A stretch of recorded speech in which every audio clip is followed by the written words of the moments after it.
శరీరానికి కొన్ని బెనిఫిట్స్ ఉన్నాయి.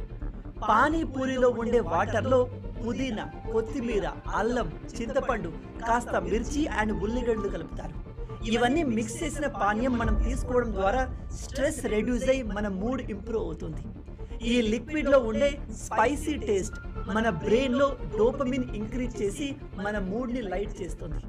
అలాగే ఇందులో కలిపే పుదీనా, కొత్తిమీర, అల్లం, జీలకర్ర ఫుడ్ డైజెషన్కి బెస్ట్గా హెల్ప్ చేస్తాయి. ఆహారం త్వరగా డైజెస్ట్ అవ్వడానికి ఎంజైమ్స్ రిలీజ్ అయ్యేలాగా ఇవి మన స్టమక్ని స్టిమ్యులేట్ చేస్తాయి. అలాగే కొంతవరకు ఇది బ్లడ్ ప్రెషర్ని నార్మలైజ్ చేస్తుంది. నోట్లో ఉన్న బ్యాక్టీరియాను కూడా అంతం చేస్తుంది. కాబట్టి పానీపూరి గురించి ఎవరు ఎంత బ్యాడ్గా మాట్లాడినా తినండి, బట్ రెగ్యులర్గా కాదు. వీక్లీ 1-2 సార్లు తింటే ఎటువంటి హాని ఉండదు. అండ్ ఇంకోటి, క్లీన్గా నీట్గా ఉన్న ప్లేస్లో మాత్రమే తినండి. ఇష్టం వచ్చినట్టుగా చెత్తగా తయారు చేసే ప్లేస్లో తిన్నారే అనుకోండి,